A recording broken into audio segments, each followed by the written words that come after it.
হুমায়ুন কবিরের বাড়ির ওপর আমি একটা ইস্কন বানাবো। আমরা অঙ্গীকারবদ্ধ, এইবার আমরা হুমায়ুন কবিরের বাড়ির ওপর বাংলাদেশের যে ইস্কন সেন্টার ভাঙা হয়েছে, ওই ইস্কন সেন্টারটা এবার আমরা অঙ্গীকারবদ্ধ হয়ে আগামী 26 সালের আগে হুমায়ুন কবিরের বাড়ির ওপর বানাবো, বাড়ির চূড়ায় বানাবো। বানাবো না কেন? আমরা সংখ্যাগুরু, আমরা বানাবো। আমরা হুমায়ুন কবিরের বাড়ির ওপর বানাবো, বাড়ির ডানে বানাবো, বাড়ির বাঁয়ে বানাবো, বাড়ির পেছনে বানাবো, বাড়ির সামনে বানাবো, চারিদিকটা ইস্কন সেন্টার দিয়ে হুমায়ুন কবিরের ঘিরে দেবো। হুমায়ুন কবির কে? কে হুমায়ুন কবির? যার বাংলার রাজনীতিতে কোনো এক্সিস্টেন্স নেই, যাকে তৃণমূলের সুপ্রিমো পাত্তা দেয় না, যার কথা কেউ গ্রাহ্য করে না, সেই হুমায়ুন কবিরকে নিয়ে আমরা কেন প্রাসঙ্গিক করে তুলবো? কিন্তু আমরা অঙ্গীকারবদ্ধ, আমরা হুমায়ুন কবিরের বাড়ির ওপর ইস্কন বানাবো।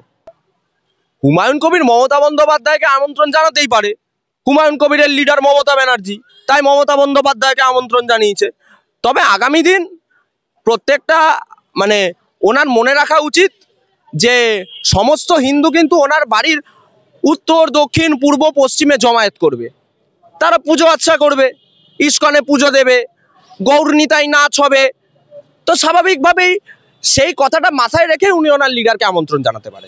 বখরার বা ভাগবাটোয়ারার বিবাদের নতুন দল, তো স্বাভাবিকভাবেই আমি নতুন দলকে, যদি নতুন দল বাংলায় স্থাপন হয়, নতুন দলকে বাংলার মাটিতে স্বাগতম। তবে আমার মনে হয় না বিজেপির সাথে লড়াই করে প্রত্যাশিত ফলাফল করতে পারবে, এবং নতুন দল তো আমার মনে হয় নোটার সাথে লড়াই করবে। খবর নিন, কুণাল বাবুকে জিজ্ঞেস করুন, কুণাল বাবু এর উত্তর দিতে পারবে। রিজু দত্ত, অভিষেক বন্দ্যোপাধ্যায়, এদের থেকে খবর নিন, এরা আপনাকে ভালো উত্তর দিতে পারবে। আমি নতুন দল নিয়ে খুব একটা চিন্তিত নই, কারণ নতুন দল বাংলায় কোনো ছাপ ফেলতে পারবে না। স্বাভাবিকভাবে ভাগবাটোয়ারার লড়াইতে পিছিয়ে আছে তারা, চান্স পায়নি দ্বিতীয় ব্যাচে বসার। মমতা বন্দ্যোপাধ্যায়ের অনুগামীরা প্রথম ব্যাচে বসে লুটে পুটে খেয়ে নিয়েছে, দ্বিতীয় ব্যাচে অভিষেক বন্দ্যোপাধ্যায়ের অনুগামীদের তো একটু জায়গা দিতে হবে।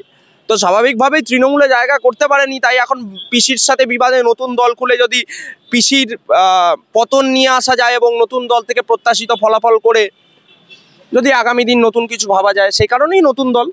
আমার কাছে তথ্য আছে নাকি আমার কাছে তথ্য নেই, তার থেকেও বড় কথা কুণাল বাবুর কাছে তথ্য আছে কিনা, কুণাল বাবুর থেকে নিন না, কুণাল বাবু আপনাকে ভালো বলতে পারবে। অভিষেক বন্দ্যোপাধ্যায়ের থেকে নিন, অভিষেক বন্দ্যোপাধ্যায় আপনাকে আরো ভালো বলতে পারবে।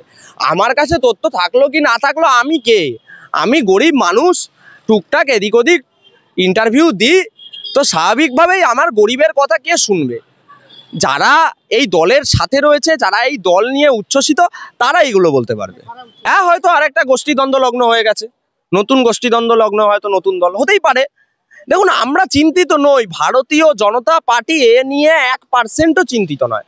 কেন চিন্তিত হতে যাবে? একটা প্রধান বিরোধী দল, কেন্দ্রে সে দল ক্ষমতায়, একাধিক রাজ্যে ল্যান্ডস্লাইড ভিক্টরি হচ্ছে, কংগ্রেস হাত কামড়াচ্ছে সর্বভারতীয় স্তরে, তৃণমূল বিদায় ঘন্টা তৃণমূলের বেজে গেছে, তারপর মনে হয় যে আমরা চিন্তিত হবে একটা নতুন দলকে নিয়ে। বিজেপি কোনোদিন নতুন দলকে নিয়ে চিন্তিত নয় দাদা। আমার কাছে খবর নেই, আমার কাছে কি খবর? আপনি একটু বাংলার চারিপাশে কান পাতুন না, পাতলে আপনি জানতে পারবেন কোথা থেকে কি হচ্ছে, কোথা থেকে নতুন দল হচ্ছে, কোথা থেকে নতুন দল উঠে এসে আগামী জানুয়ারি মাসের 26 তারিখ এই দল আসবে বাংলার মাটিতে। খবর নিন, আপনিই জানতে পারবেন। আপনারা সাংবাদিক, এত বিদগ্ধ সাংবাদিক, সারাদিন এদিক ওদিক ইন্টারভিউ করে বেড়ান, আপনারা জানতে পারলে কে জানতে পারবে? আমরা গরিব মানুষ, আমাদের কাছ থেকে এইসব মন্তব্য আপনারা শুনেও খুব একটা লাভ করতে পারবেন না, এবং অন্য কোনো রাজনৈতিক দল আমাদের মুখ থেকে শুনলেও আমার মনে হয় না তারা কোনো লাভ করতে পারবে। তারাই শুধু, কারণ তারা জায়গা করতে পারেনি, অরূপবাবু বাদ পড়েছেন মুখপাত্র তালিকা থেকে। আচ্ছা, তারপরে আপনি একটু খবর নিন, কোহিনুর মজুমদার বাদ পড়েছে তালিকা থেকে, মুখপাত্রর তালিকা থেকে। তো তালিকা থেকে বাদ মানে কি? তালিকা থেকে বাদ মানে হচ্ছে দলের ফ্রন্ট লাইন থেকে বাদ। তো ফ্রন্ট লাইন থেকে বাদ পড়লে এই যুব সমাজ কি করবে? এই যুব সমাজ যারা জায়গা করতে পারেনি, তারা একটা নতুন দলের চিন্তা ভাবনা করতে পারে। তো সেখান থেকেই আমি বলেছি, আর গরিব মানুষের চাকরি না খেয়ে আপনি আমায় না প্রশ্ন করে অন্য কারোর থেকে জেনে নিন।